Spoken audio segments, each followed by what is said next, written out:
Halo, selamat malam sahabat Circle. Selamat datang di komunitas Lingkar Filsafat atau komunitas Circle Indonesia, sebuah komunitas yang aktif mewadahi para pembelajar di bidang ilmu budaya, filsafat, dan sains. Perkenalkan saya Teresa Melisa yang akan memandu para sahabat untuk mengikuti kegiatan atau acara Kupas Buku edisi 18 Maret 2022. Terima kasih kepada para sahabat dan juga khususnya para narasumber yang bersedia untuk mengisi acara Kupas Buku sehingga acara ini dapat terselenggara.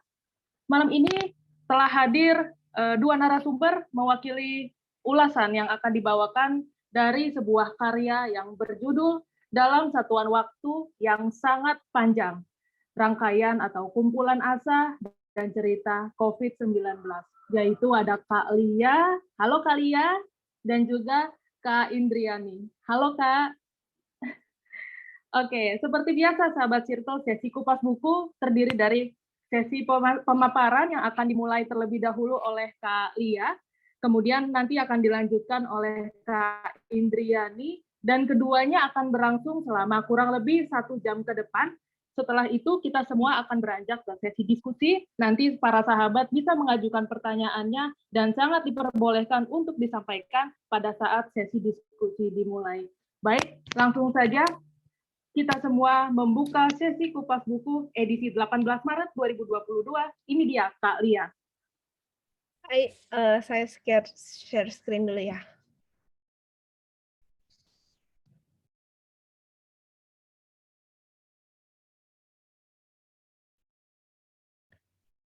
Sudah kelihatan? Sudah, oke Kak.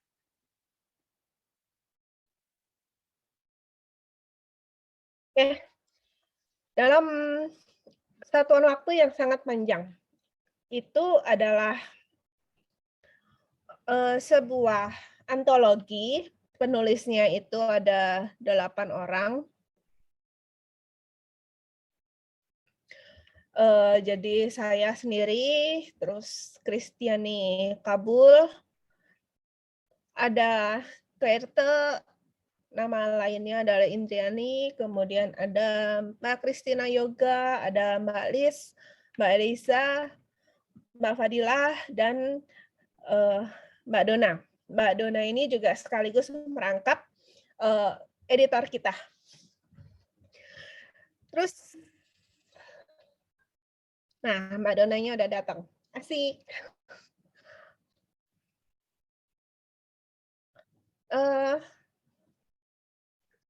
Indri, ada yang mau disampaikan dengan judul ini?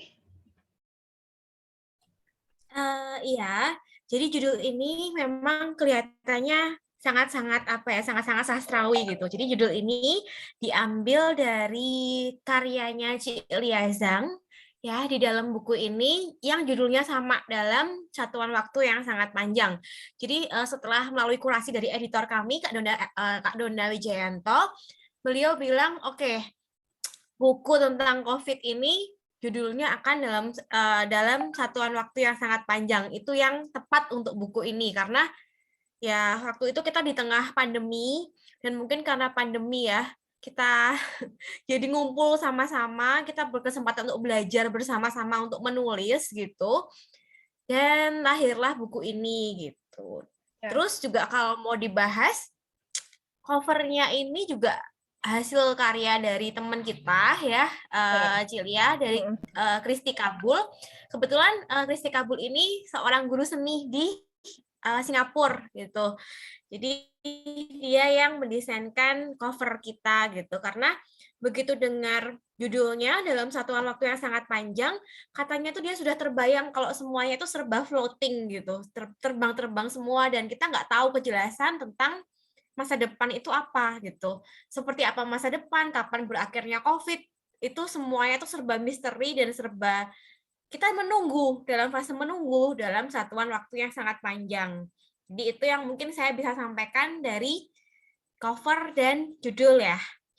Silahkan. Ya, dan dalam satuan waktu yang sangat panjang itu bukan berarti soal kalpa atau satuan waktu di agama-agama tertentu lainnya gitu. Jadi dalam satuan waktu yang sangat panjang itu sebenarnya adalah ketika kita itu bosan gitu, itu jadinya 1 jam itu pun terasa kayak setahun jadi waktunya jadi kayak molor demikian panjang gitu. Jadi sehingga kita nggak tahu kapan sih ini akan berhenti gitu. Jadi waktu pandemi lalu misalnya aja ya, harusnya biasanya pagi berangkat kerja. Ternyata karena WFH jadinya di rumah. Dan itu di rumah isinya mantengin komputer, meeting segala macam. Lihat itu masih jam segini. Terus ada juga yang biasanya ibu rumah tangga harusnya jam 10 nganterin anak karena anaknya juga sekolah di rumah, akhirnya jadi waktunya itu batas-batas waktunya itu menjadi kayak hilang gitu. Jadinya satuan waktu yang sangat panjang itu menggambarkan di situ gitu. Terus kita nulis berdelapan. Mudah-mudahan sudah hadir semua para mbak-mbak tercinta sambil bawa buku kita.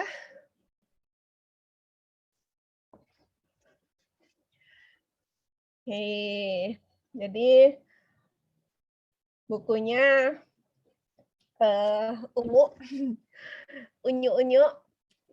Jadi yang desain covernya adalah Kristiani Kabul ini di sebelah saya fotonya. Kemudian juga penulis yang lain ada Mbak Christina Yoga itu di Kalimantan.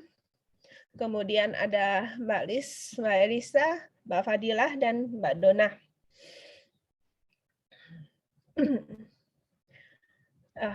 Ini judulnya udah disebut, dan ini judulnya adalah judul novelet saya. Saya juga terkesima gitu, wah judul novelet saya yang dipilih sama Mbak Dona gitu. Itu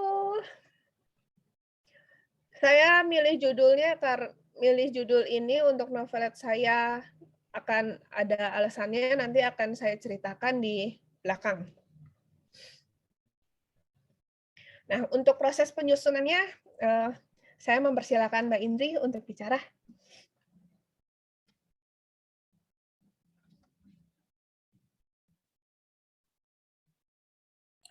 Ya, terima kasih, Lia. Saya padahal barusan mau ganti background nih supaya samaan.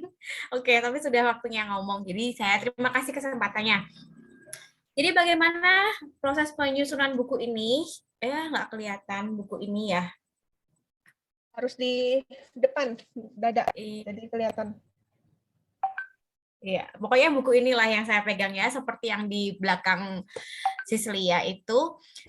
Jadinya kita dipertemukan di satu kelas waktu itu, kelas editing ya, self editing for novel kalau nggak salah.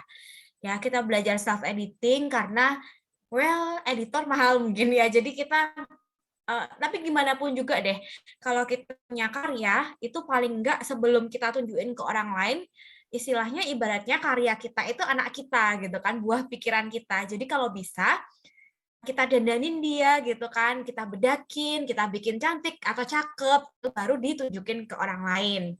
Nah, kita ketemu di kelas itu self editing, terus kebetulan banyak dari kita yang juga cerewet. Ya. Ya, kita seperti satu frekuensi. Kalau cerewet nih bahasanya kurang elegan, Ci. Kita satu frekuensi, terus kita banyak ngomongin hal gitu kan. Terus tercetuslah kita bikin kita menarik maksudnya kita menarik saripati tentang COVID yang ada sekarang. Terus kita bikin buku nih, kita bikin antologi. Ketika mungkin buku lain antologi itu mungkin satu tema gitu ya, nanti ceritanya sedih-sedih semua, ceritanya fiksi-fiksi semua gitu kan. Tapi di sini kita ngumpulin itu 8 orang dan 8-8-nya itu punya kekhasan sendiri gitu kan, punya pekerjaan masing-masing, profesional dalam bidangnya masing-masing gitu. Sehingga jadilah buku ini. Jadi buku ini nih ada cerita fiksi dan novel, novelet atau fiksi dan juga artikel yang ilmiah gitu. Jadi lucu ya, satu antologi bisa menggabungkan fiksi dan non fiksi gitu. Nah, adalah pokoknya di buku ini gitu. Jadi kita menyusun buku itu dari kapan ya, Cil ya? Kurang lebih kita mulai dari Juni ya, soalnya kelasnya itu kan kalau nggak salah akhir Mei. Terus kita ditantangin itu sekitar Juni. Terus Juni sampai Juni September ya. Ya, kita kan minta deadline-nya September. Tadinya ditantangin Agustus sudah selesai kalau nggak salah, atau akhir Juli tantangan pertama. Jadi sampai akhir sekitar Juli atau Agustus, tapi kita minta mundur jadi September waktu ngomongin ini deadline. Terus lumayan cepat kok ya, dari September itu kita langsung proses editing sampai November. November kita pilih penerbit.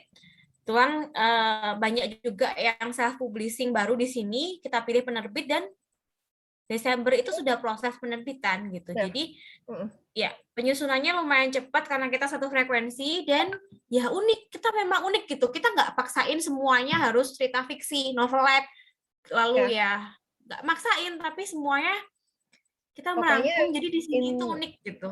Intinya kita berbicara lebih ke arah tentang pandemi COVID ini gitu. Jadi tema besarnya adalah pandemi. Kemudian itunya jadi bisa pengalaman, bisa macam-macam, tergantung masing-masing penulisnya gitu. Kita nggak pakai ribut ya. Jadi kendalanya kita apa ya? Nggak ada ribut-ribut di situ karena kendalanya nggak ada juga ya mungkin. Kalau saya pribadi, kalau saya sih nyari bahan buat noveletnya itu yang agak susah karena tulisannya juga terkait dengan sejarah zaman Samkok. Kemudian saya dikasih bahan judul tulisan itu buat bahannya itu dalam bahasa Mandarin, jadi harus impor dulu, dan masa impornya waktu itu karena terkendala pandemi itu jadi molor bukunya sehampir datang ya. Jadi kendalanya kalau buat saya soal itu. Kalau buat saya lebih ke memotong sih, karena novelet ini kan khas gitu ya. Kalau cerpen mungkin sekitar 2.000 sampai 3.000 kata. Kalau novelet ini dibatasinya 20 lembar. Gitu. Jadi halaman, biasanya yang saya tuh 20 halaman ya, 20 halaman. Jadi biasanya saya yang bikin novel itu 100 sampai 120 halaman. Kalau bikin cerpen ya mungkin 5 sampai 6 halaman gitu kan. Ini di stop sampai 20. Itu rasanya kena tanggung gitu sih. Kalau novelet kan memang lebih panjang daripada cerpen. Itu aja sih. Ya, karena novelet itu dalam kata lain adalah novel pendek. Jadinya nanggung ya, dibilang novel dia pendek, dibilang cerpen dia lumayan panjang. Iya. Karakteristiknya. Jadi antologi kita itu isinya ada 268 halaman ditambah 4 halaman. Berisi 6 novelet dengan 5 artikel. Isinya apa aja? Seperti tertera. Jadi saya nulis 2, Mbak Indri juga nulis 2 topik. Kemudian ada Mbak Kristina, Mbak Lis, Mbak Elisa juga nulis 2 topik. Isinya seperti ini. Kemudian kita masuk ke isi. Jadi ini saya. Saya nulis novel Andrew dulu pernah dibawakan di komunitas Circle juga, kupas bukunya. Kemudian selain novel Andrew, saya pernah menulis Love Around You, itu juga antologi, tapi udah habis. Di dalam itu saya nulis cerpen tentang Sarce. Jadi Sarce itu adalah keponakan dari Gubernur Jenderal Batavia yang pertama. Itu katanya dia jatuh cinta dengan penjaga gerbang, kemudian hubungannya ditentang, kemudian ada beberapa versi tentang akhir hidupnya. Jadi saya menulis dengan bahan salah satu versi tersebut. Kemudian yang satu lagi ini yang DSW adalah singkatan ini dalam satuan waktu yang sangat panjang gitu. Untuk mengirit tempat karena terbatas tempatnya, jadi saya singkat DSW. Kemudian saya juga nulis yang dalam proses itu adalah antologi Hisfik, itu nanti antologinya juga bareng Mbak Indri dan beberapa kawan di antologi DSW ini. Kemudian juga ada bakal novel Kupu-Kupu Sicu. Kemudian yang Asyu 1741 adalah kelanjutan dari Enru 1980 dan 1741. Di DSW ini saya nulis 2. Yang pertama adalah sebuah fiksi dengan judul sama seperti judul antologi, yakni dalam satuan waktu yang sangat panjang. Kemudian yang kedua adalah Wolation, kisah di balik penamaan Rumah Sakit Darurat Wuhan, Tiongkok. Kenapa judulnya dalam satuan waktu yang sangat panjang? Karena saya menulis dalam bentuk time traveling, tapi time traveling yang berbeda dengan novel Andrew. Jadi di sini si tokoh utama itu nggak satu pribadinya masuk ke dalam latar waktu tersebut. Dan di sini juga sama-sama seperti halnya historical fiction lainnya, jadi ada fakta-fakta yang bisa didapat melalui membaca novelet saya. Jadi misalnya adalah saya menulis soal ilmu pengobatan di Tiongkok itu zaman Samko belum berkembang. Itu jadi si tokoh itu ngelihat sendiri, jadi seolah melihat sendiri bahwa di masyarakat waktu itu mereka lebih perginya itu ke dukun, pendoa gitu segala macam.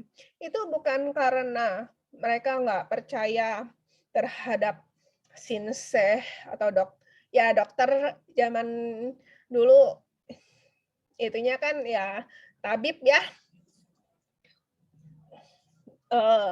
Itu karena akses ke sananya itu amat sangat kurang, terutama di desa yang jauh dari pusat. Jadi misalnya pusat pemerintahannya di Beijing, tapi desanya itu di daerah Henan, itu jauh banget. Jadi biasanya untuk ilmu pengobatan yang kayak macam sinseh, tabib segala macam itu sangat susah. Jadi mereka mau nggak mau ya arahnya cari dukun. Kemudian daratan di Tiongkok itu kita tahu luas banget gitu kan. Jadi iklim di daerah Hainan dengan daerah Beijing itu beda banget. Jadinya waktu Cao Cao nyerang ke selatan, sampai di selatan mereka kena endemi karena badan mereka itu nggak cocok dengan iklim di sana, juga nggak cocok dengan misalnya virus-virusnya atau bakterinya gitu. Mereka nggak punya antibodi untuk menangani itu. Jadi mereka gampang kena penyakit yang di sana gitu. Kemudian soal Hu Talisman. Jadi kalau baca di novelet ini, saya nulis tentang Chang Chao, pemimpin dari pemberontak yang nuansanya Taoisme. kemudian beliau menggunakan who untuk orang-orang. Jadi beliau itu tergolong berkarisma mungkin ya. Jadi dalam waktu yang cepat mereka cepat banget kumpulin orang. Tapi salah satu caranya adalah mereka juga mengobati orang, dan mengobati orangnya itu cuma bacain mantra gitu, tapi juga ada unsur-unsur pengobatan misalnya dari yang digunakan untuk nulis who, talisman. Aku agak susah talisman, kebiasaan nyebut. Jadi misalnya kayak cusa itu dalam jumlah tertentu adalah obat, tapi kalau misalnya kebanyakan juga racun sih. Kemudian juga ada soal arang, kemudian juga soal kertas, dan itu butuh orang yang lebih pandai untuk meneliti itu. Kalau saya kayaknya sekarang belum mampu untuk menjelaskan. Dan masih banyak lagi hal-hal yang bisa ditangkap dari ceritanya si Kevin. Jadi ini tokoh utamanya adalah Kevin. Kalau dulu di Enru nama tokoh utamanya adalah Enru, ini Kevin. Kemudian yang kedua, saya juga nulis hal yang rumah sakit itu sebenarnya adalah hipotesa. Jadi saya terinspirasi dari si Koko, jadi dia itu adalah founder di grup saya sebelah, seorang pemerhati budaya Tionghoa juga, pemerhati filsafatnya juga, karena beliau lulusan filsafat dan beliau dulu menulis paham realitas dasar dalam filosofi Tionghoa. Skripsi beliau juga aku jadikan bahan untuk penulisan hipotesa rumah sakit darurat ini. Jadi intinya adalah kalau misalnya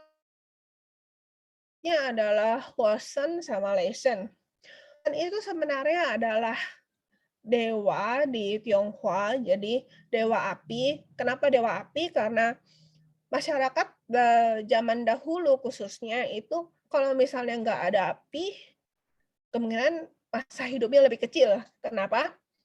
Untuk masak pakai api. Untuk menghindari binatang buas juga pakai api. Jadi untuk mereka. Kemudian Leisen itu ada pengaruh dari filosofi Tionghoa juga. Jadi nanti terkait dengan yin yang, Husing, sama Pakwa. Jadi kalau misalnya kita lihat, Lei itu, petir itu ada di timur. Kemudian api itu di selatan. Kemudian juga ngelihat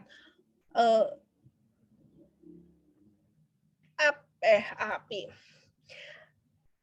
Petir itu kan elemennya kayu. Nah, kita ngelihat nanti lari ke sini. Jadi kayu itu melahirkan api. Jadi dengan bantuan kayu, apinya akan semakin kuat. Jadi sedangkan COVID itu kan nyerangnya ke paru-paru. Paru-paru itu unsurnya logam. Jadi nanti api yang itu ngalahin kan melemahkan logam. Jadi kalah COVID-nya. Itu intinya. Oke, sekarang kita beralih ke Mbak Indri, silakan.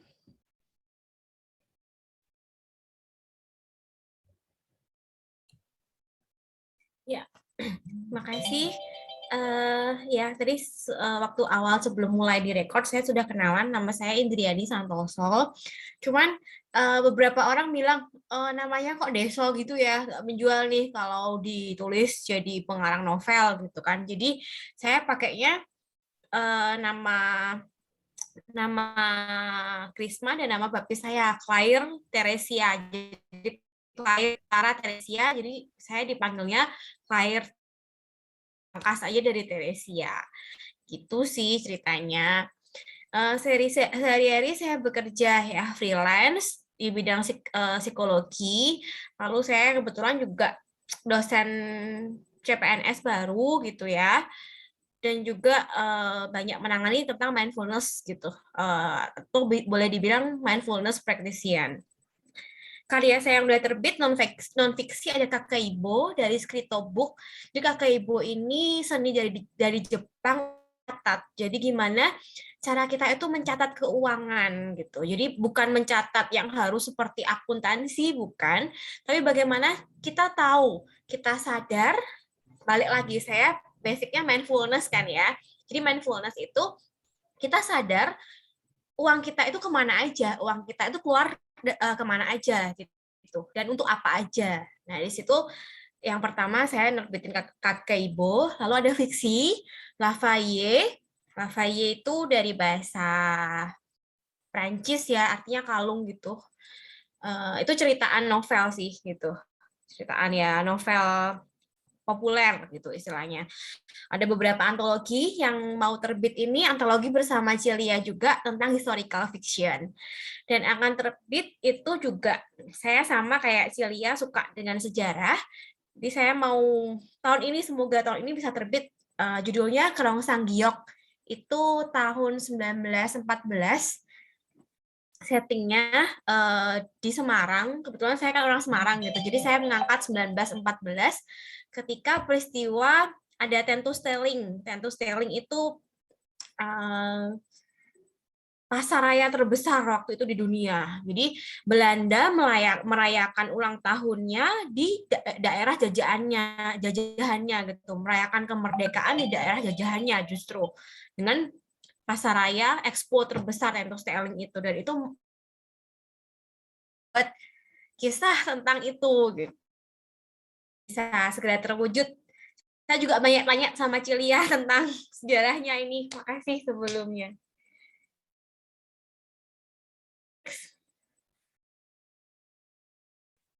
Nah, di buku ini, di buku antologi Satuan Waktu yang Sangat Panjang ini ya, saya menuliskan dua, satu fiksi dan satu lagi non-fiksi. Yang fiksi itu judulnya Regret in the Time of Pandemic. Jadi saya mengangkat isu tentang persona manusia itu yang beda gitu di sosial media.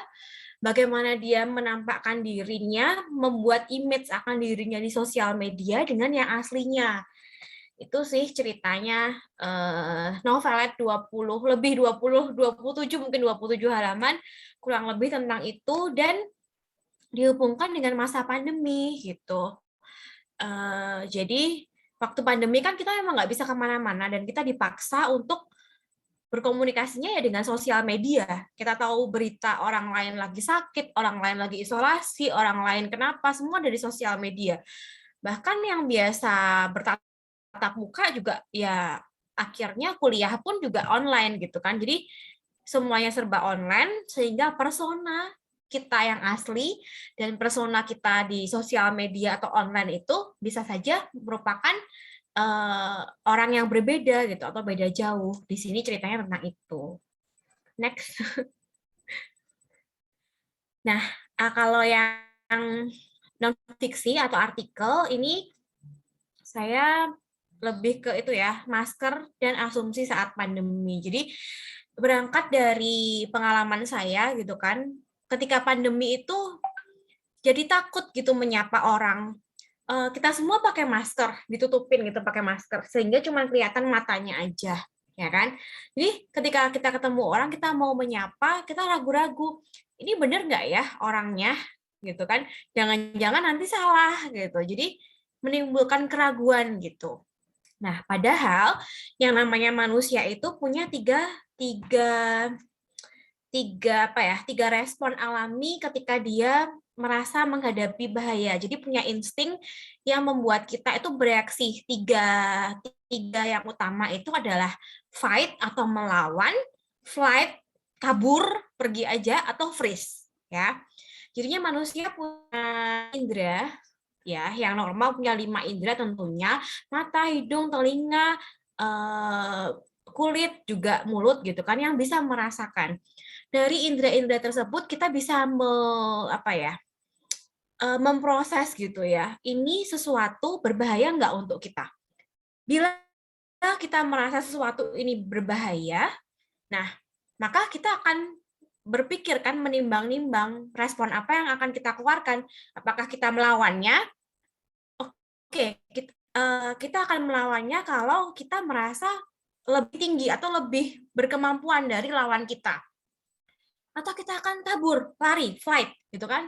Kayaknya lawan ini nggak bisa kita lawan nih. Oke, kita kabur aja. Atau malah freeze, ya. Freeze itu diam aja, pura-pura mati kayak rakun, gitu dibilang ya. Kalau misalnya kita melihat dan merasa setelah mencerna indera kita itu, merasa lawan kita yang ada di depan kita itu berbahaya dan kalau kita kabur itu malah membahayakan diri kita, ya contohnya ular, beruang gitu ya. Kita kan memilih untuk freeze, diam aja. Respon ini unik juga, berlaku juga untuk saya mungkin waktu mengajar gitu jadi dosen gitu kan. Ada mahasiswa yang cenderung diem aja karena dia cari aman gitu. Dia merasakan mengindra saya, jadi indranya itu merasakan saya ya udah kalau dilawan misalnya akan menimbulkan banyak salah. Kalau dia pergi dari kelas keluar juga nggak suka sama kelas saya juga akan menimbulkan masalah ya kan. Jadi dia diem aja di kelas, freeze aja gitu. Jadi basicnya itu, manusia punya indera untuk mencerna kira-kira yang dihadapinya itu bahaya atau tidak. Dan ketika itu bahaya, dia akan memilih respon yang tepat. Nah, kita sudah evolusi berjuta tahun istilahnya ya. Dan pandangan mata itu merupakan salah satu indera yang penting buat kita. Ya, mungkin bisa next. Nah, itu berkaitan dengan teori Gestalt yang saya bahas di artikel non-fiksi ini gitu. Jadi ketika kita menghadapi orang lain dan orang lain itu menggunakan masker ya, nutupin wajah setengah begini, kita nggak tahu responnya itu apa. Karena kan ekspresi manusia itu terdiri dari mata dan mulut. Itu minimal. Kalau kita lihat emoji yang di WhatsApp itu minimal mereka punya mata dan mulut. Karena mata dan mulut itu menyampaikan emosi. Nah, ketika pandemi, ditutup nih sebagian kan. Hidung sama mulutnya ditutup. Sehingga kita nggak tahu ekspresi orang lain itu apa, ya kan? Bisa aja mereka menertawakan kita atau mencemooh kita, tapi ya itu nggak kelihatan gitu. Sehingga kita sebagai manusia itu juga ragu akan mengambil aksi apa ya, fight, freeze, fight, kabur, flight, atau freeze. Kita nggak tahu mau ngambil apa. Nah, sebagian hal yang tertutup itu ya, tadi kan minimal kalau emosi itu mata dan mulut. Sebagian hal yang tertutup itu berkaitan dengan teori Gestalt yang saya bahas di sini gitu kan. Jadi Gestalt itu mengemukakan bahwa ya ini ada prinsip-prinsipnya, proximity, continuity, similarity, closure, figure ground, dan connectedness gitu. Untuk pembahasannya satu-satu, mungkin saya izin membahas satu-satu nggak apa-apa ya.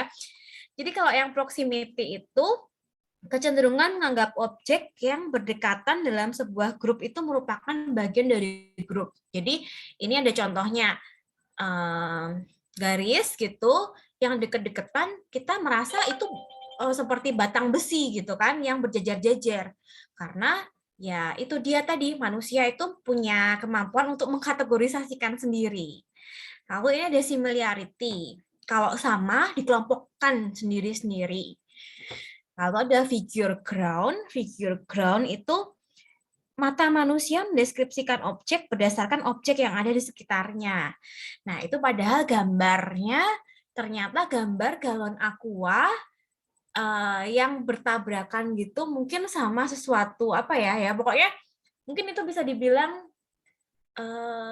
tonggak tangga lah di tengah-tengah. Tapi kita lihatnya mungkin itu manusia yang sedang berhadapan gitu. Jadi ada persepsi yang berubah atau lain dari gambar itu.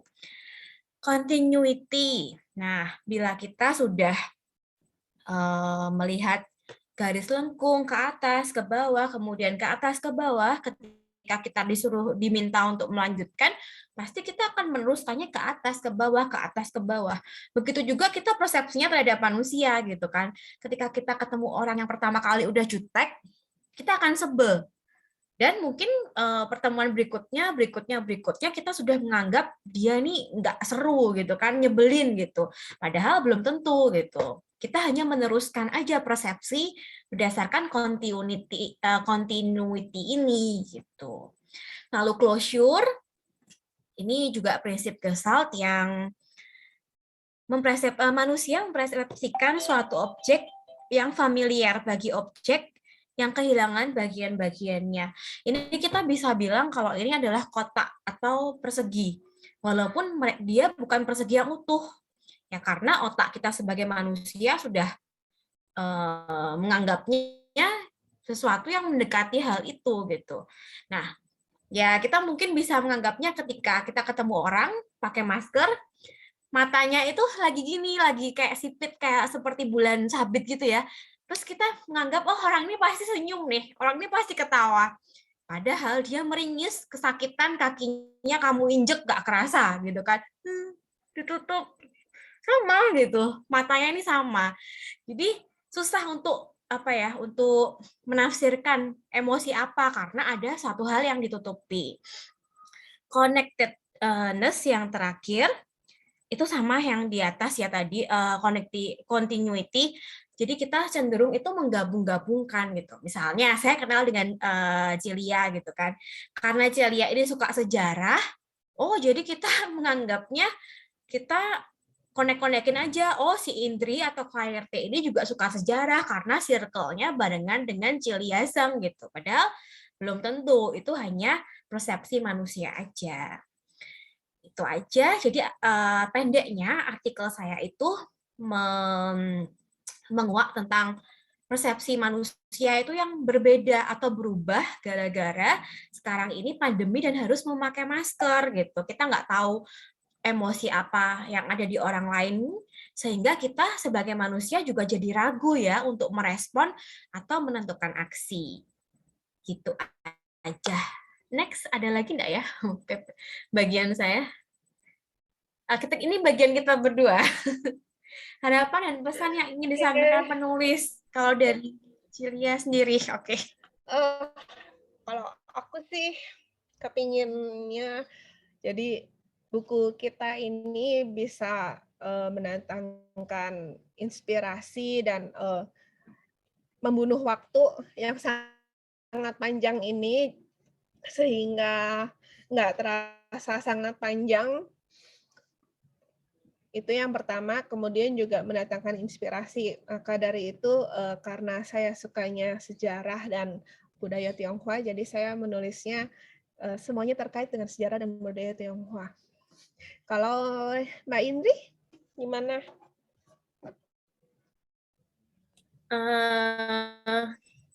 Apa ya?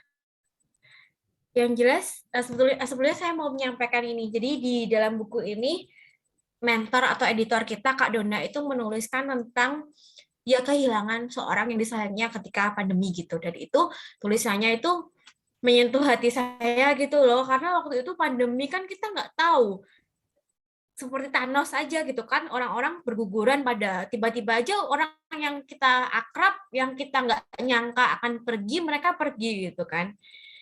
Jadi harapan tentang buku ini jadi satu memorial ya, tentang perjalanan kita waktu saat COVID, saat pandemi gitu kan, dalam satuan waktu yang sangat panjang, supaya kita bisa mengingat COVID waktu tahun 2019, 2020, 2021 itu ya kayak begini gitu loh. Selain memang kita down, kita juga bisa melakukan sesuatu, antara lain dengan menulis, dengan membagikan ide-ide kita gitu. Ada lagi tambahan, Yulia? Mungkin kalau ada penulis lain mau bagi, aku mau ngecek. Gitu banget. Kayaknya enggak. Aku bagiin. Jadi ini kutipan Yahud dari Mbak editor kita dan kepala suku dari antologi DSW. Jadi di artikel dia ada begini, kita pasti akan melewati masa pandemi ini entah kapan. Namun sementara masih harus menjalaninya. Kita tetap bisa mengisinya hingga kita memiliki dan memberi makna dalam hidup. Hingga ketika suatu saat kematian menyapa seperti Mbak Dina. Kita tidak takut menjawab, saya siap. Mbak Indri mau bagiin kutip dikit dari tulisannya gitu? Saya sih enggak sih, mungkin tadi aja sih.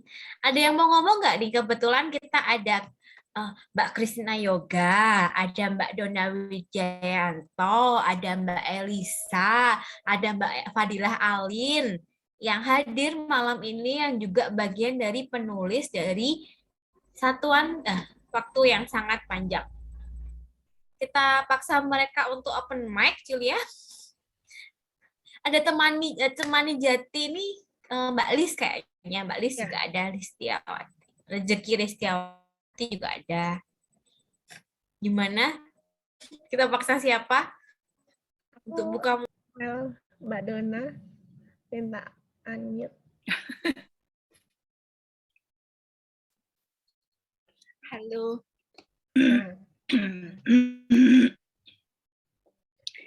Halo, saya Donna. Seperti kata Mbak Lian tadi, kepala suku dan tukang kompor. Presentasinya keren banget, Mbak Lia dan Mbak In. Terima kasih banyak sudah presentasi buku kita. Seperti yang saya tulis ini, kutipannya kebetulan kutipan dari tulisan saya. Kita pasti akan melewati masa pandemi ini, tapi sementara pandemi ini masih harus kita jalani ya. Sekarang ini udah mulai makin terkontrol dan makin bebas, tapi kita mau nggak mau harus hidup bersama COVID. Itu harus menjadi bagian dari hidup kita. Tapi kita harus mengisi hidup kita sehingga hidup kita menjadi bermakna. Gitu. Dan antara lain kegiatan yang bisa dilakukan seperti tadi kata Mbak Iin adalah kita bisa membuat tulisan, kita bisa membuat buku, karena kalau boleh mengutip Pramudia, kalau kita sudah membuat buku, kita sudah punya tulisan, itu kita akan ada tinggalannya dalam sejarah, itu ada jejak yang kita tinggalkan dalam sejarah, kita menjadi abadi. Ceritanya pakai masker. Mungkin itu saja, saya kembalikan pada Mbak Lia dan Mbak Iin. Silakan. Terima kasih Mbak Donna. Terima kasih Kak Kita yang terhormat. Aku membacain sedikit dari artikel aku.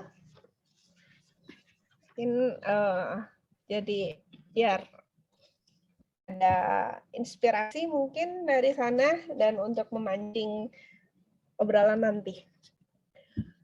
Dari Coalition, kisah di balik penamaan rumah sakit darurat Wuhan. Ini ada di alinea sekian, harus ngitung. Jadi, menurut legenda bangsa Tionghoa, dikatakan bahwa Curong adalah sosok dewa api. Curong adalah dewa yang disematkan pada beliau. Curong adalah gelar yang disematkan pada beliau. Sebelum dianggap sebagai dewa, Curong adalah raja atau pemimpin di daerah selatan Tiongkok dan dikatakan sebagai leluhur orang-orang Chu. Curong juga disebut-sebut sebagai orang yang mengajari masyarakat sekitar untuk menggunakan api dan mematangkan hewan buruan sebelum disantap. Sebagai informasi tambahan, kota Wuhan berdiri di wilayah yang dulunya ditempati orang Chu tersebut. Leshen sebagai dewa petir adalah salah satu dewa purba, juga dewa yang dipuja oleh orang-orang Chu. Di setiap peradaban, setidaknya pernah ada pemujaan terhadap dewa ini. Ambil contoh di Skandinavia yang direpresentasikan sebagai Thor. Pada budaya Tionghoa, pemujaan terhadap dewa petir bisa dikatakan berawal dari rasa takjub dan rasa takut manusia atas kilatan petir dan suaranya yang menggelegar. Selain itu, petir yang menyambar pohon dapat meluluh lantakan pohon tersebut hingga hancur bagai abu. Di kemudian hari, sesuai dengan perkembangan pemikiran, pemujaan terhadap petir ini berkembang. Dalam Writing Shenlun, salah satu kitab agama Tao menyebut bahwa Qi Yin Yang menjadi guntur dan petir yang melahirkan semua makhluk hidup. Kemudian, dalam kitab Taois bertajuk Yushu Paoqing, juga disebut bahwa Lesheng Puhua Tianjun yang sekurangnya sejak dinasti Song dinyatakan sebagai kepala dewa petir adalah bapak dari segala makhluk hidup. Konsep tersebut seirama dengan hasil percobaan Stanley Miller dan Harold Urey pada tahun 1953. Percobaan Miller dan Urey tersebut menghasilkan teori baru bahwa petir yang menyambar membuat asam amino terbentuk. Asam amino tersebut adalah unsur pertama dalam kehidupan sebuah makhluk hidup di bumi ini. Demikian kutipan yang bisa saya bagikan dari artikel Population. Nah, untuk order buku antologi bisa hubungin aku via PMWA, nomornya ini. Cuman kalau aku sediain di stok harganya beda karena aku kena harga ongkos kirim dari sananya. Jadi tanggung bersama dong. Aku juga bisa nyediain paket dengan novel Andrew kalau misalnya ada yang belum punya novelnya. Atau juga bisa langsung ke Shopee-nya Stiletto Indie-book. Ketik aja dalam satuan waktu, nanti keluar antologi ini. Tapi di sana kena pre-order sekitar 14 hari. Harganya 98.000. Demikian yang bisa kita bagikan, atau Indri ada tambahan? Saya nggak ada tambahan, Cilia, boleh lanjut aja. Atau kalau waktunya masih ada, boleh teman kita yang mau ngomong sama penulis. Mbak moderator.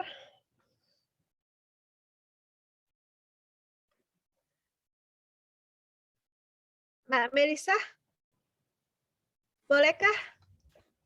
Ya, kami sangat mempersilakan ya untuk sesama penulis saling mengisi di waktu yang tersisa. Silakan. Atau nanti kami mengikuti saja untuk pemaparan yang diberikan oleh para penulis. Setelah itu nanti kami akan mempersilakan para sahabat untuk memberikan pertanyaan seperti itu. Ya, silakan. Kalau misalnya ada dari rekan-rekan penulis. Mungkin sambil menunggu teman penulis, kita mulai ajukan kuis yang pertama. Gimana, Mbak Melisa dan Mbak Indri? Oh, baik. Berarti kita langsung membuka sesi diskusi nih untuk sesi pertama ada kuis dari kami. Jadi ada pertanyaan, nanti dijawab. Tolong dilihat siapa yang duluan menjawab dengan benar. Nanti ada hadiah dari kita. Oh, begitu. Wah, ini makin menarik ya. Wah, ini makin menarik. Semoga kayaknya saya bisa menang juga nih. Ya, oke. Silakan untuk membawakan kuisnya mungkin dari para penulis. Silakan. Kita diskusi aja gimana? Kita diskusi aja, terus karena hadiah ini kan hadiah gitu kan, jadi kita simpan di akhir, gimana? Karena udah terlanjur diomong, ada kuis dan ada pertanyaan. Oke. Sudah disiapkan. Nanti masih ada lagi kan hadiahnya? Ada 2 ya yang mau kita bagikan ya. Ada 4. 4. Apa aja hadiahnya kali Cilia? Tumbler, Mhm. tumbler dengan gambar dalam satu waktu yang sangat panjang, dan juga ada novel antologi dalam satu waktu yang sangat panjang. Jadi ada buku dan tumbler ya yang kita mau bagikan ya. Jadi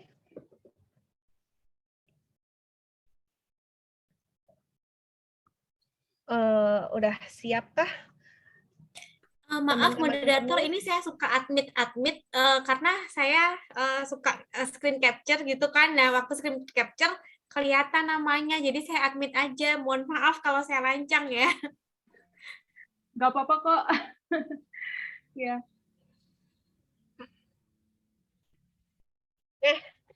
Pertanyaan pertama. Teng, teng, teng. Berapa sih penulis dalam antologi dalam satuan waktu yang sangat panjang? 8. 8. Yang 8. tadi yang pertama jawab siapa ya? Nofri. Iya, ya. karena 8. sistematikanya gimana nih? Tadi ada yang langsung buka open mic, ada juga yang angkat tangan nih, Cilia. Karena aku pikir tadi via chat, aku nungguin di chat. Mungkin Gimana di nih? chat aja kali, Mbak Lia. Di Ya, chat aja. sahabat Jadi yang mau memberikan jawabannya di chat, silakan. Yang Mungkin paling duluan di Berarti chat ya. pertanyaan tadi kita tangguhkan aja ya, Cilia. Ya. Pertanyaan tadi kita tangguhkan aja. Kita ke pertanyaan baru aja. Gimana? Setuju. Pertanyaan baru adalah berapa jumlah artikel di antologi ini? Silakan jawab di chat.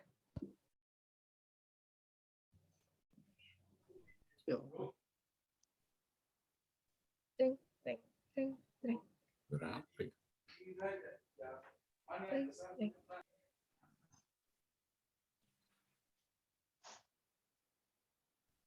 Belum ada yang menjawab, Cilia. Belum ada yang menjawab. Sudah ada Bung Nofri menjawab secara japri. Oh, Berapa, Mas? jawabannya? Jawaban Bung Nofri 3. Lalu jawaban Joshua 4. Alah ya. Kawan-kawan Gimana, tolong Mbak Dona? tulisnya di everyone ya, bukan direct message ke Iya, penulis belum atau benar. ke host. dan juga belum benar. Jadi silakan jawab lagi di chat to everyone ya. Jadi kita semuanya bisa baca.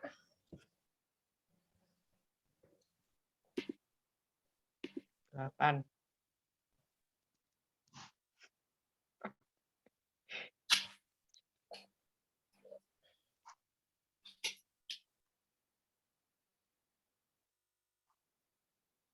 Tampaknya belum ada yang menjawab ya. Ya. Sahabat sekalian, silakan dijawab di kolom chat. Nanti pilihannya itu di chat ada everyone, send to everyone. Nah, nanti dari sana kita terutama ya para penulis yang akan memilih siapa yang beruntung.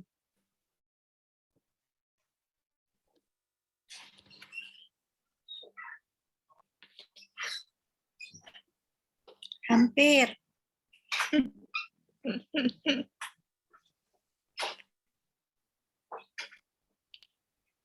Tadi aku sebut loh jawabannya di awal.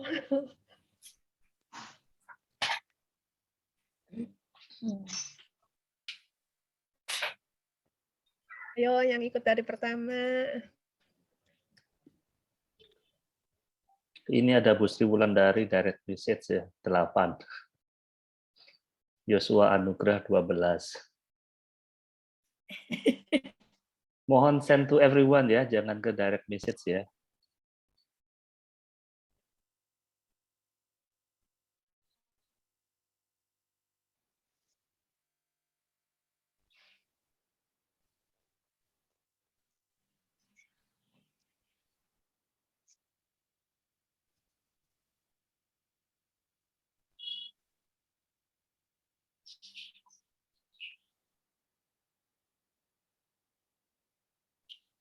Kemudian ada Bung Napitupulu menjawab ya, 11 katanya.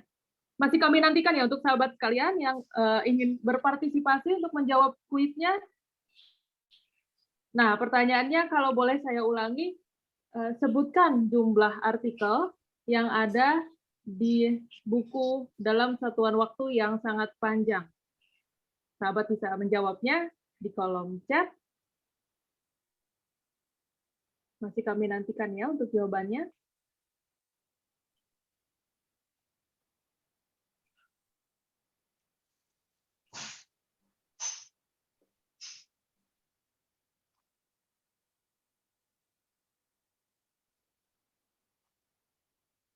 Jadi buku satuan waktu yang sangat panjang itu ada novelet dan artikel yang ditulis dari 8 orang ya. Ada beberapa orang yang nulis 2, novelet 1, artikel 1.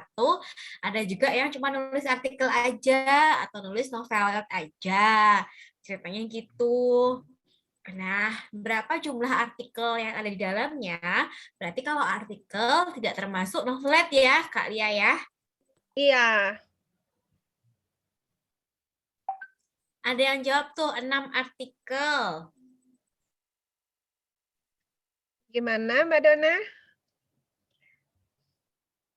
Belum. Belum.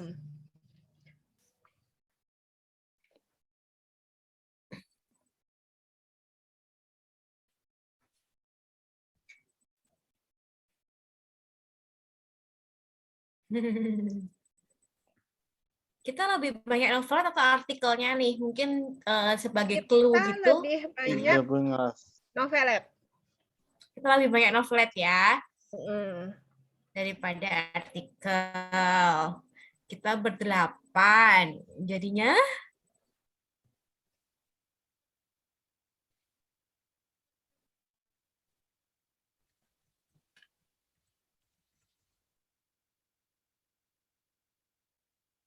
Resen gimana? kayaknya mau resen itu mau tanya dan diskusi deh kalau nggak salah ya. Atau gimana? Karena belum ada jawaban yang tepat. Atau kita ganti pertanyaan lain?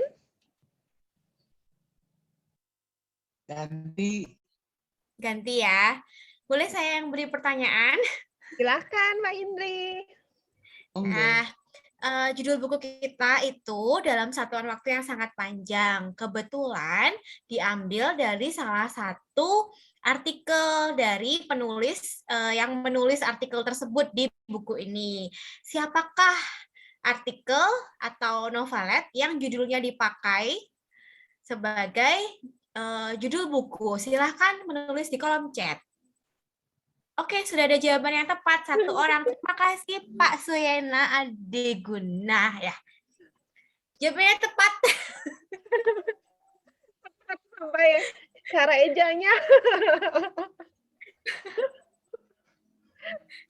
Oke. Selamat Pak Suyena.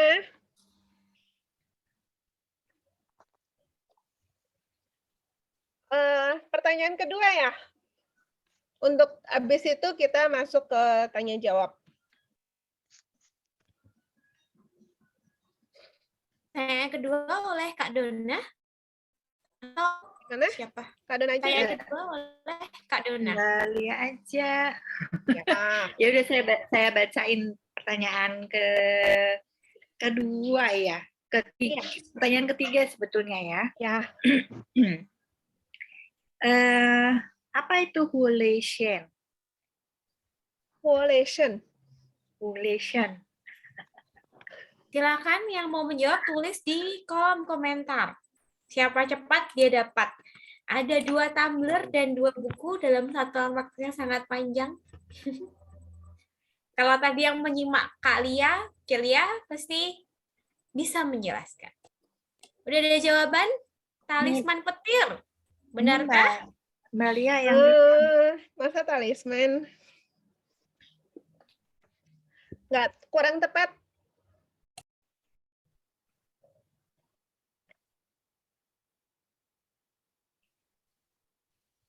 Oh. Kurang tepat, talisman petir. Silakan mencoba lagi. Masih ada tumbler dan buku dalam satuan waktu yang sangat panjang. Pertanyaannya adalah, siapakah? Atau apakah? Iya, benar. benar ya. Selamat untuk Benar. ini Pak berarti ya, Pak Bun Salkong, Dewa Api dan Dewi Petir. Oke, kalau begitu kita tanya jawab kita kembalikan ke moderator. Baik, terima kasih. Jadi sesi sudah bisa ditutup ya? Karena sudah didapatkan para sahabat yang beruntung yang hadir pada malam hari ini. Ya. Ya, kami juga sebenarnya ingin mengucapkan terima kasih karena sesi kuis ini kami menganggap ini sebagai bentuk apresiasi kepada para sahabat Circles yang telah hadir di acara Kupas Buku malam hari ini. Terima kasih kepada para penulis.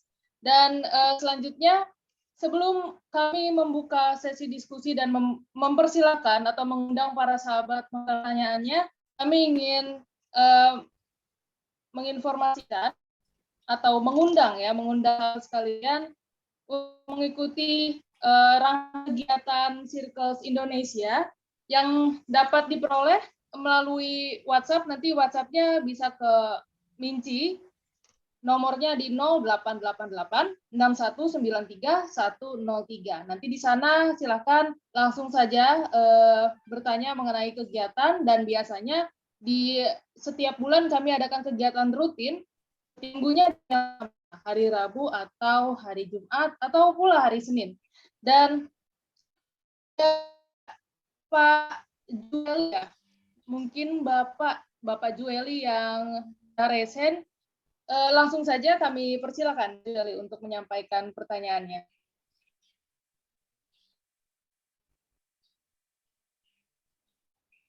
Silakan.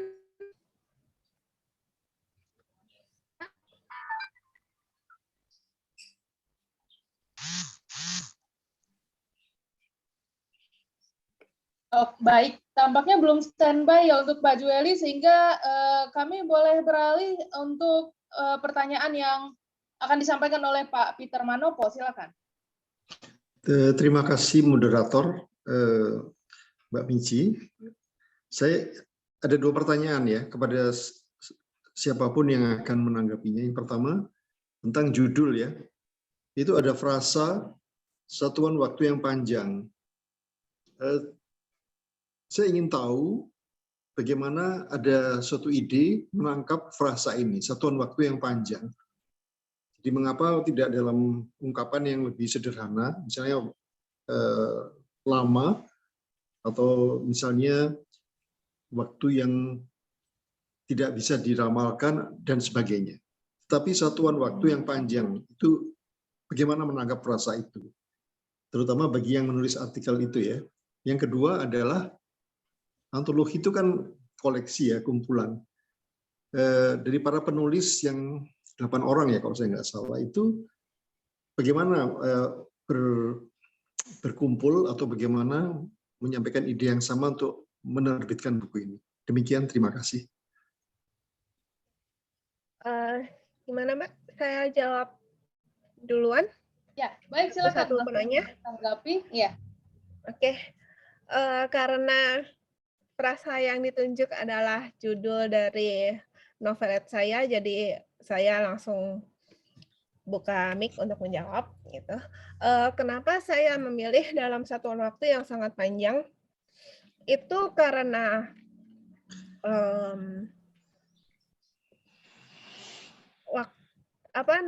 waktunya itu biasanya kan kita kalau misalnya bosan, bete gitu kan, terus ngelihat jam, oh masih jam segini ya, kok lama banget ya, sejam aja kayak setahun gitu. Jadi itu yang mendasari kenapa satuan waktunya kayak sangat panjang gitu. Jadi kayak dimolor-molorkan. Padahal satuan waktunya ya sama gitu. Satuannya sama, tapi terasanya sangat panjang gitu. Kalau misalnya saya bikin satuan waktu yang panjang, kayaknya akan tambah panjang lagi, jadi akan membuat orang susah menyebut judul ini, judul novelet saya. Kemudian yang kedua, dalam satuan waktu yang sangat panjang, terasa agak puitis ya. Dan ini berhubungan juga dengan isi noveletnya, karena novelet saya itu sebenarnya terdiri dari 3 tempat, 3 lokasi dengan waktunya berbeda-beda. Jadi walaupun semuanya dalam rentang waktu zaman Sanko, tapi waktunya berbeda. Jadi kayak ini yang awal-awal Samkok, ini yang udah di tengah-tengah dan sebagainya gitu. Jadinya ada perbedaan di situ, tapi disajikan dalam satu novelet. Jadi satuan waktunya di dalam novelet itu sangat panjang gitu. Demikian yang bisa saya jawab untuk pertanyaan pertama. Kemudian tadi pertanyaan keduanya. Antologi itu kan kumpulan ya, atau semacam koleksi. Bagaimana berkumpulnya ke-8 penulis ini untuk menerbitkan atau membuat buku ini? Apakah ada kesamaan-kesamaan tertentu? Terima kasih.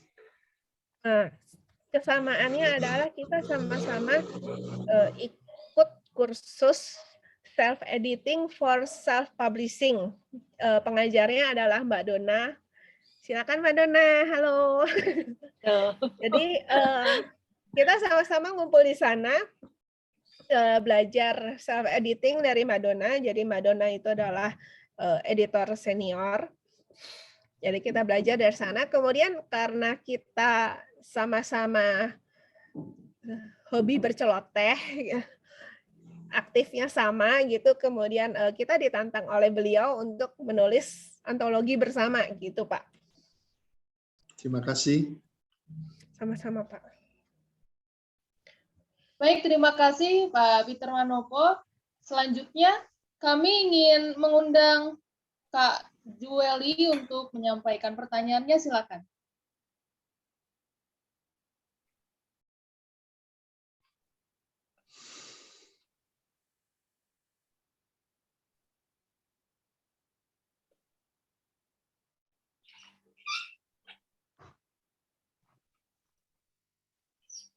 Baik, tampaknya masih belum standby ya untuk Kak Jueli. Baik, kalau begitu kami mengundang Bapak Suyena Ade Gunawan. Silakan, Pak. Terima kasih, Bu Minti. Pertanyaan saya ditujukan kepada Ibu Lia. Cerita tentang pengobatan zaman Samkok. Saya juga baru nulis tentang pengobatan, sejarah pengobatan Tiongkok. Itu juga kebetulan terjadi zaman Samkok juga. Ada tokoh pengobatan yang disebut dewa tabib, namanya Fatwo. Nah, dia mengobati Kuan Yi atau Kuan Kung. Tapi waktu diminta mengobati Cao Cao, dia menolak, malah lari, berbohong. Akhirnya dia dihukum mati. Nah, mau tanya, dalam cerita Samkok itu apakah ada disinggung cerita masalah tentang Fatwo? Makasih.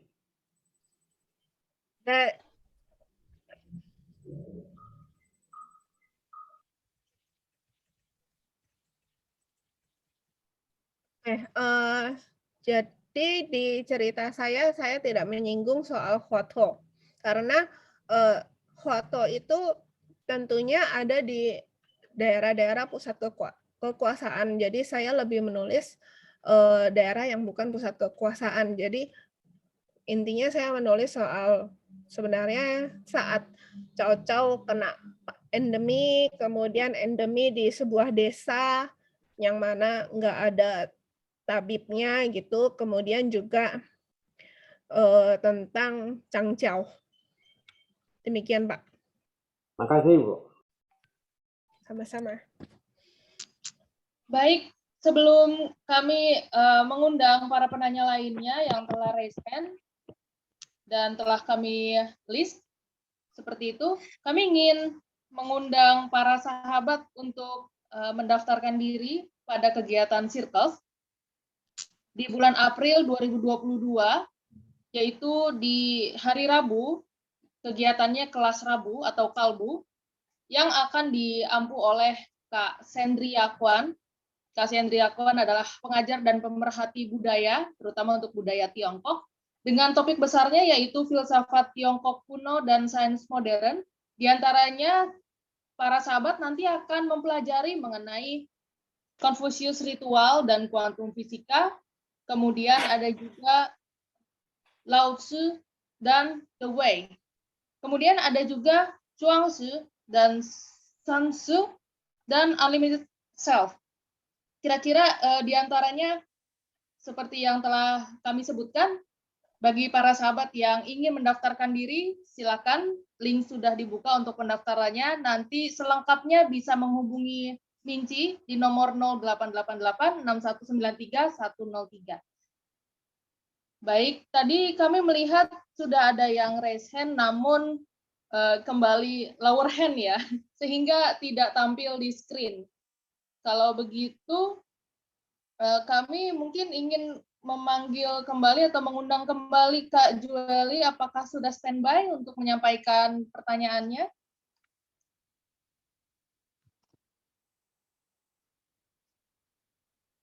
Kak Julinya hilang kayaknya ya. Tampaknya masih belum ya. Belum. Baik. Kalau begitu, tidak jadi. Baik Kak, terima kasih.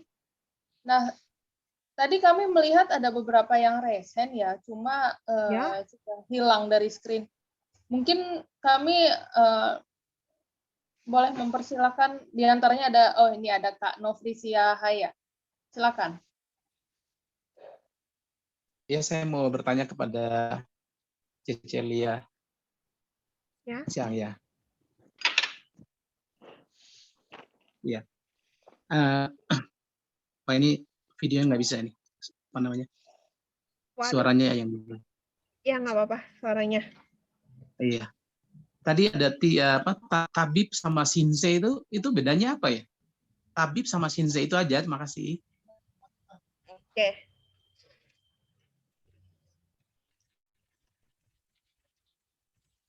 Sebenarnya hanya soal panggilan aja. Jadi kalau sinsei itu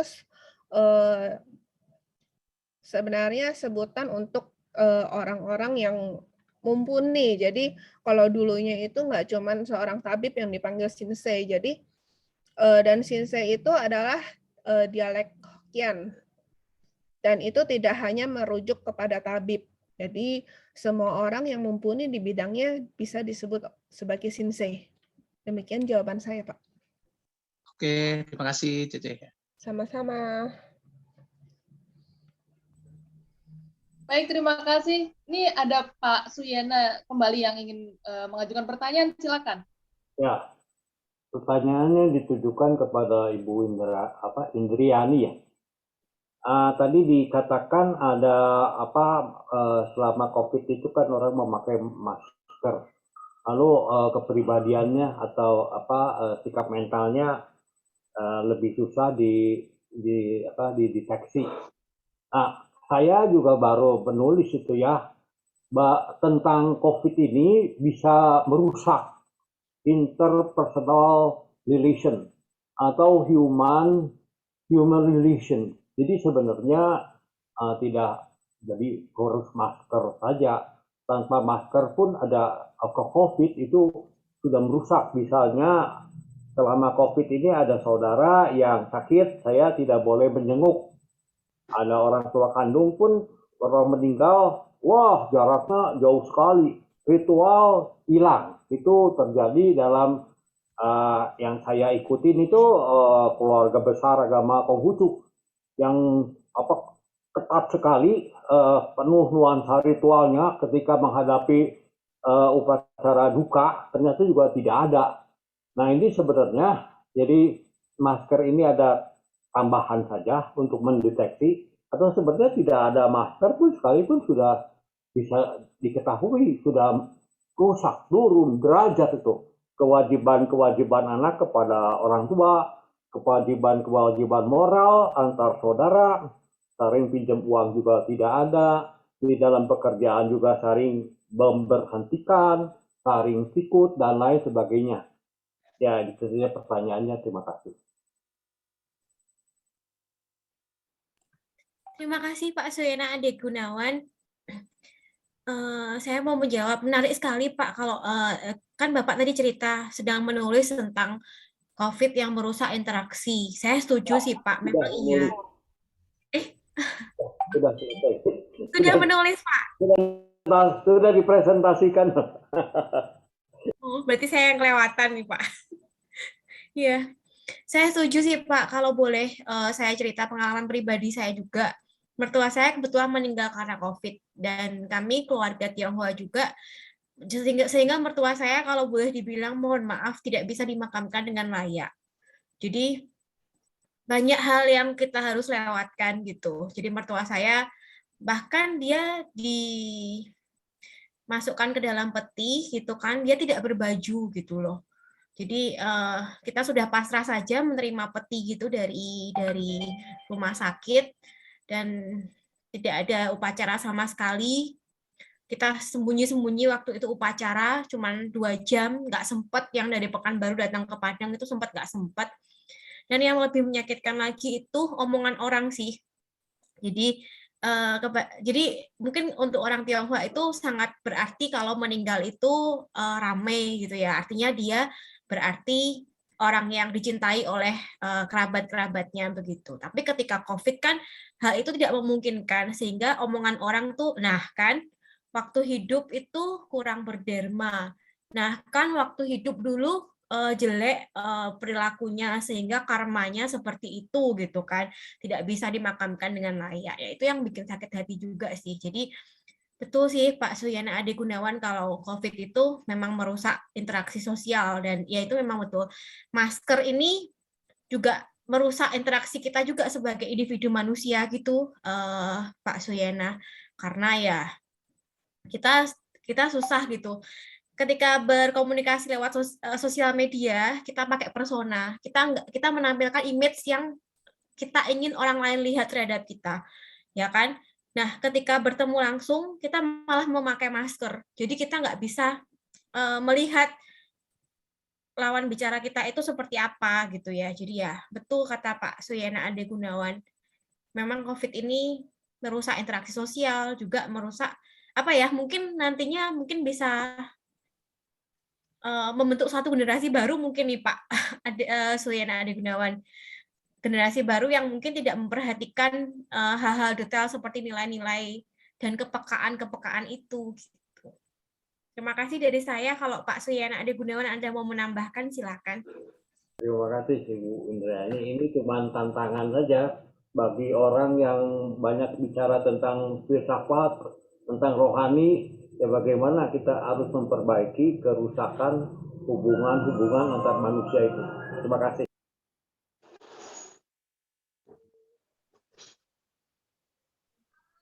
Ya, setuju sih. Udah tahu gimana dampaknya. Jadi bagaimana cara kita untuk bisa memperbaiki sehingga kita bisa menjadi manusia yang masih manusia ya Pak ya. Iya, makasih Pak. Kalau mau dilanjut silakan. Baik, masih kami nantikan untuk sahabat Circles yang ingin bertanya. Silakan.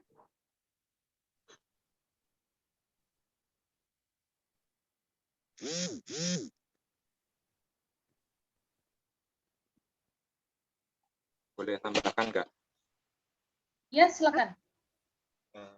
Tadi yang membahas soal merusak interaksi, sebenarnya kan kembali kepada kita sendiri, kitanya sendiri yang terus terang hanya karena wabah ini kan menjadi paranoid gitu loh. Sebenarnya ya tadi saya sudah ada di forum chat ya, Sebenarnya di balik wabah ini kan sadar nggak kita tuh belajarkan untuk membawa ke kemajuan peradaban kita dulu. Coba kalau wabah ini terjadi waktu tahun 90-an, belum ada handphone, belum ada aplikasi Zoom sehebat ini sekarang, mana bisa kita bisa kenal yang namanya Lea Chang, bisa kenal namanya Alex Chung atau Soyena Adu Gunawan, kita tidak ada yang kenal, gitu kan. Dengan lewat ada Zoom ini kan kita belajar, kita ilmuwan-ilmuwan baru menciptakan bagaimana hubungan manusia itu bisa tetap selalu terjaga, bisa kita tetap selalu berbicara, tatap muka, kenalan entah lewat Facebook atau gimana. Cuma karena kita paranoid sendiri, jadi mau telepon aja mungkin kita takut. Waduh, itu lagi di rumah sakit ini, lagi dirawat di ICU atau lagi di ruang pacu jantung. Waduh, kita mau telepon aja paranoid. Kita ketakutan, keluarga lagi dirundung kesedihan. Ya mungkin karena balik kembali lagi kan kita ketakutan sendiri gitu loh. Jadi yang menjadi loss-nya interaksi antara sesama kita ini kan karena adanya ketakutan gitu. Itu aja, terima kasih.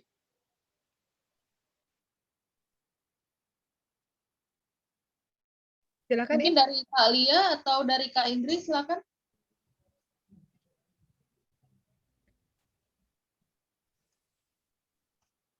Kalau dari saya sih, saya cuma mau menanggapi ya, memang karena COVID, teknologi akan semakin berkembang dan itu nanti akan memicu juga evolusi perilaku kita sebagai manusia gitu. Buktinya sekarang kalau sudah disuruh tatap muka juga udah males anak-anak zaman sekarang gitu.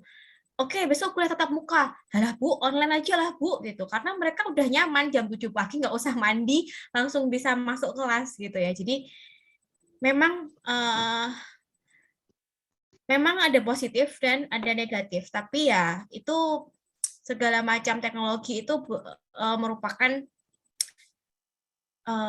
usaha kita untuk beradaptasi dengan keadaan yang sekarang gitu, dan memang butuh waktu yang sangat panjang memang untuk menerimanya, untuk mengkajinya, sehingga nantinya setelah ini akan banyak muncul penelitian, riset gitu berkaitan dengan pandemi.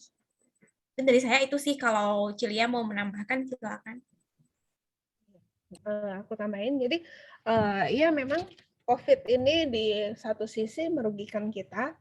Jadi kita nggak bisa jumpa orang secara langsung dengan PD, menyatakan inilah saya dengan terbuka seluruh wajah gitu. Tapi jadinya kita kalau misalnya jumpa pun acap cuman kebuka segini doang gitu, makan juga buru-buru, cepet-cepet makan biar cepet-cepet pakai masker lagi. Tapi di sisi lain juga kita jadi lebih terbuka, jadi kita kenal ada Zoom meeting, kemudian juga mungkin ada beberapa kawan di sini yang dulu ikut diskusi lewat Skype atau juga lewat media-media lainnya gitu. Jadi di satu sisi emang merugikan, di satu sisi emang terjadinya perubahan teknologi dan perubahan cara berkomunikasi. Demikian yang bisa dibagikan. Baik. Selanjutnya ada Bung Denny Karolus, silakan.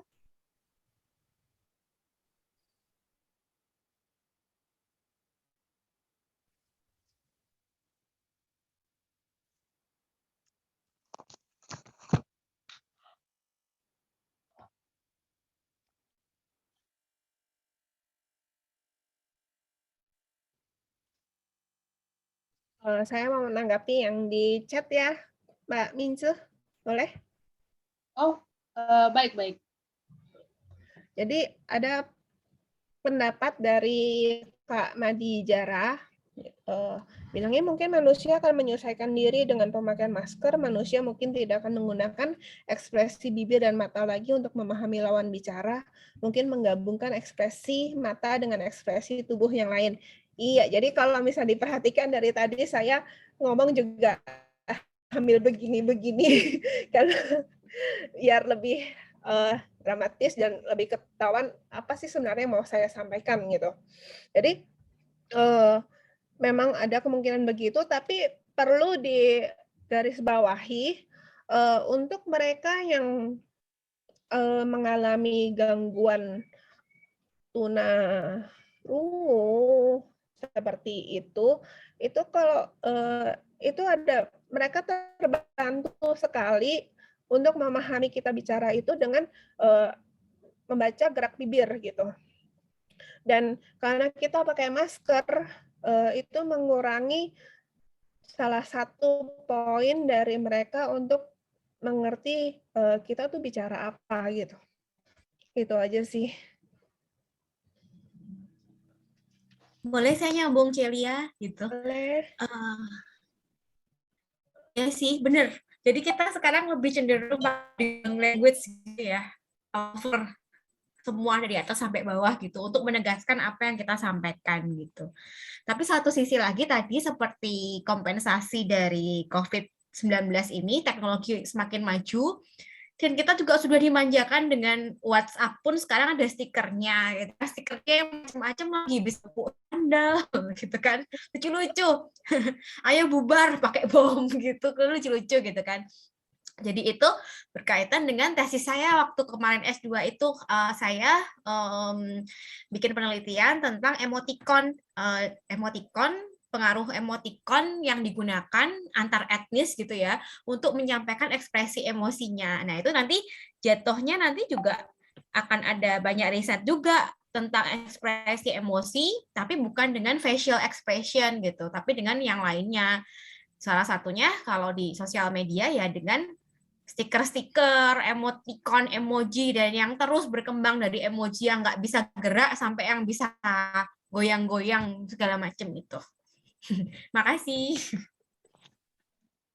Tapi kemudian bagaimana ya menanggapi fenomena seperti yang pernah saya ingin menanyakan sesuatu yang pernah saya dengar saja. Jadi kita seringkali punya kebiasaan ngetik apa yang ekspresi wok gitu kan. Tapi kalau secara langsung padahal kita tuh datar gitu.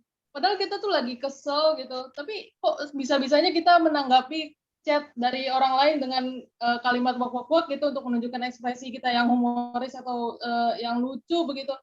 Tapi pada kenyataannya kan kita ya diem begitu. Ini kan ada ketidakselarasan ya antara ekspresi kita secara langsung dan ekspresi kita yang ada pada saat kita online gitu. Pada saat kita berinteraksi sebagai seorang yang berada di dunia maya. Bagaimana menanggapi hal itu? Apakah hal ini bisa berdampak kepada kita di kemudian hari sebagai netizen dan sebagai seseorang yang ada di dunia realita? Bagaimana? Saya open discussion aja sih soal ini, Minci atau siapa sih ini, Kak Melisa ya? Iya, itu sama sih tadi seperti tadi saya sudah sampaikan, kita tuh punya persona sendiri di sosial media, dunia sosial media. Jadi kita yang diem aja bisa nulis WK alias ketawa gitu. Terus kita biasa aja LOL gitu kan, a lot of love gitu. Kita punya satu persona di sosial media yang pastinya itu berbeda dengan diri kita gitu. Dan itu juga terkait dengan adab atau unggah-ungguh gitu. Kalau misalnya kita di dunia nyata, kita unggah-ungguhnya kalau sama orang yang lebih tua atau orang yang lebih lebih tinggi jabatannya gitu, pasti kita nggak mungkin nggak ketawa ya kan. Kita kadang-kadang perlu tertawa untuk menjaga kesopanan aja gitu kan. Iya. Seperti itu. Sama juga di sosial media gitu. Kita juga ketawa atau menampakkan hal-hal yang seperti itu untuk kesopanan saja. Tapi itu memang jadi evolusi sih. Jadi seperti persona kita di sosial media itu berbeda dengan persona kita di dunia nyata gitu. Di sosial media kita bisa jadi orang yang mungkin lebih bebas gitu. Jadi seorang yang feminis, jadi seorang yang mungkin terbuka terhadap LGBT dan segala macam. Tapi di dunia nyata kita mungkin seseorang yang dikenal pendiam gitu kan. Jadi memang ada persona di sosial media. Tapi saya open discussion aja sih kalau menurut rekan-rekan di sini ada hal yang menarik tentang itu sih. Tapi memang kita sedang berproses ke situ. Kita lihat metaverse. Metaverse itu pakai avatar yang mirip dengan diri kita yang kita bisa pilih gitu kan. yang sebenarnya meng-create personality lain gitu kan di dunia yang lain juga gitu. Itu lagi dikembangkan juga dan itu saya yakin pasti akan berpengaruh besar di kemudian hari. Ini lagi happening sekali kan metaverse itu. Jadi antara kehidupan kita yang nyata ya kita nggak usah mandi, kita rebahan aja, kita bisa pilih avatar, pakai baju yang oke, bisa pasang avatarnya yang happy, yang cantik gitu kan, dengan kepribadian yang lain yang berbeda dengan diri kita. Jadi saya itu sih, mungkin ada yang mau menanggapi gitu, kita ada diskusi aja. Terima kasih. Terima kasih Kak Indri atas tanggapannya ya. Ini memang jadinya mungkin di luar konteks, tapi hal ini tampaknya penting ya untuk kita ketahui dan kita tegaskan kembali gitu bahwa persona seseorang itu bisa berbeda di dua dunia begitu ya, di dunia nyata dan di dunia virtual. Terima kasih. Selanjutnya kami mengundang Bung Denny Karolus untuk menyampaikan pertanyaannya. Silakan.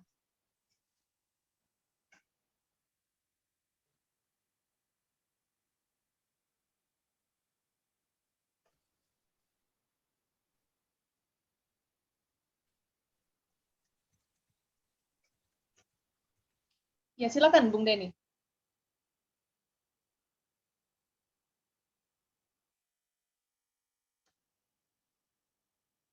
Suaranya tidak terdengar ya. Belum terdengar sama sekali. Tapi di sini sudah open mic dan open video. Iya. Ya, baik. Silakan, Bung. Silakan, Bung Denny.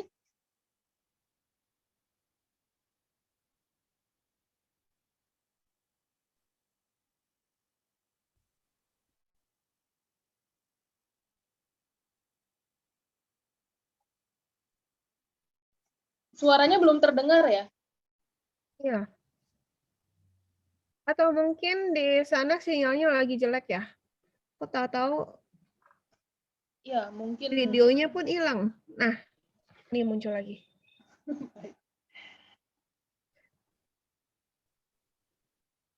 Suaranya belum ada.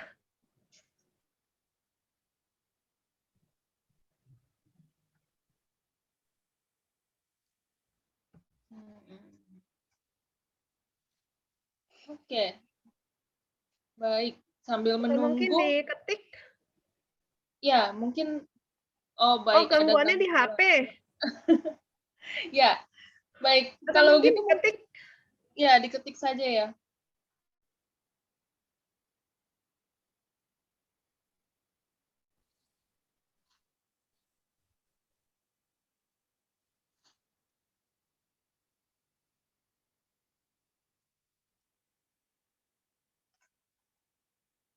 Sambil menunggu ini ada komentar yang datang dari Bung Fauzi ya. Katanya attitude is everything. Ya.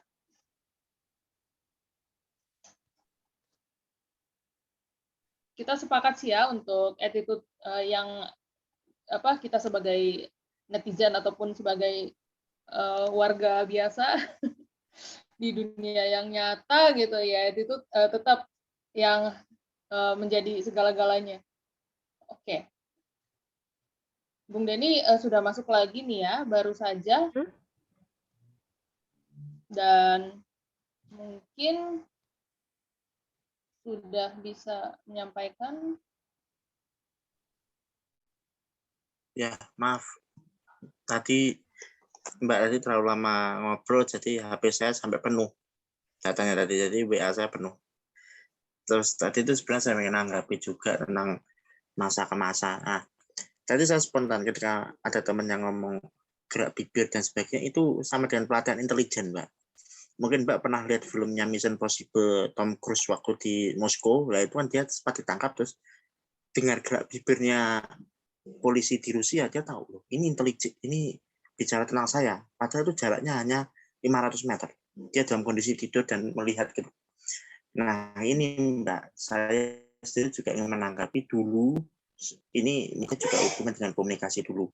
Dulu ketika zaman Raja biasa seperti Singosari dan Majapahit itu pernah berkontak dengan negara dinasti Ming, yaitu kerajaan Tiongkok kuno. Bahkan itu ada semacam pemberian cenderamata. Bahkan yang saya sebut lebih lucunya itu adalah pemberian sebuah meriam, namanya Pau. Kalau versi Tiongkok, sini namanya Lantaka. Atau istilah lainnya adalah meriam.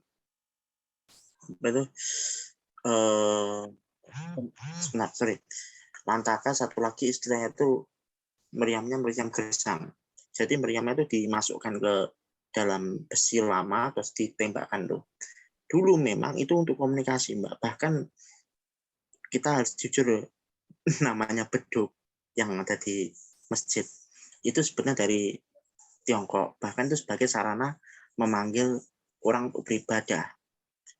Nah, beduk itu kan dulu kan dibuat dari kulit domba, kulit kerbau yang untuk memanggil orang untuk beribadah. Itu asli dari para wali songo, saya sebut namanya Sunan Bonang.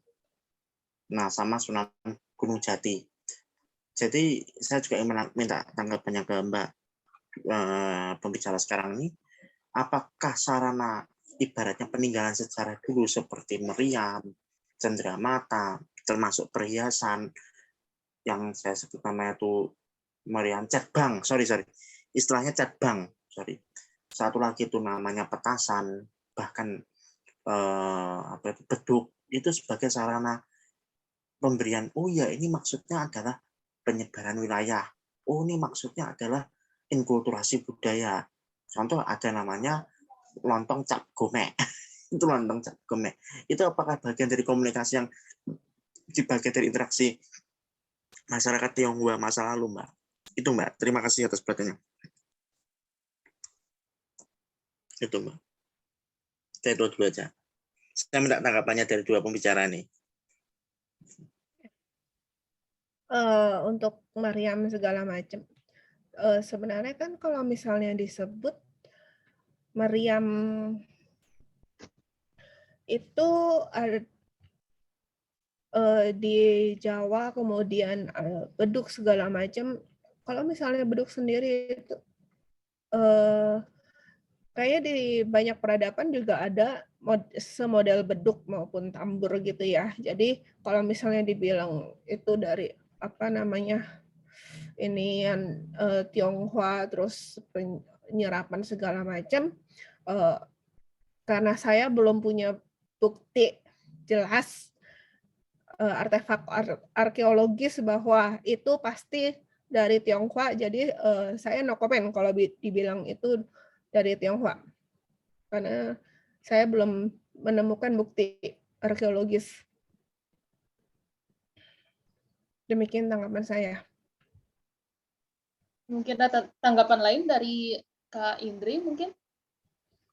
Saya malah bingung nih mau nanggapin tentang apa, karena kalau soal akulturasi budaya begitu mungkin lebih ke Cilia mungkin ya, yang lebih paham dan lebih memahaminya gitu. Tapi kalau tentang komunikasi itu ya sih, saya juga belajar soal micro expression gitu kan. Jadi ya itu micro expression itu wajah. Jadi sekecil kedipan mata, sekecil guratan di daerah pelipis itu kita harus perhatikan gitu. Jadi beberapa rekaman harus kita ulang-ulang, lalu kita tonton supaya kita tahu orang ini sebenarnya emosinya seperti apa gitu kan. Cuman ya gara-gara menggunakan masker itu memang jadi satu masalah yang besar gitu. Tapi kalau hubungannya tentang akulturasi atau budaya, nggak tahu sih. Mungkin lebih saya menyoroti ke di Indonesia tuh orang-orangnya demen banget sama marketing gitu. Gampang banget kemakan sama marketing kali ya. Jadi kalau kita lihat di Indonesia itu banyak cantolan-cantolan masker yang dijual gitu kan, sampai ada yang emas berapa gram gitu kan, cantolan masker yang rantai-rantai itu loh itu kan. Tapi kalau di luar negeri itu nggak ada gitu kan. Itu kan menunjukkan bahwa kita di Indonesia itu target market yang luar biasa gitu, sampai hal-hal kecil gitu aja dibeli gitu kan, laku di sini, sedangkan di negara lain ya mereka nggak butuh gitu rasanya. Mungkin itu ya perbedaan budaya berkaitan dengan COVID dan dengan masker yang mungkin saya bisa sampaikan di sini gitu. Itu aja mungkin, terima kasih.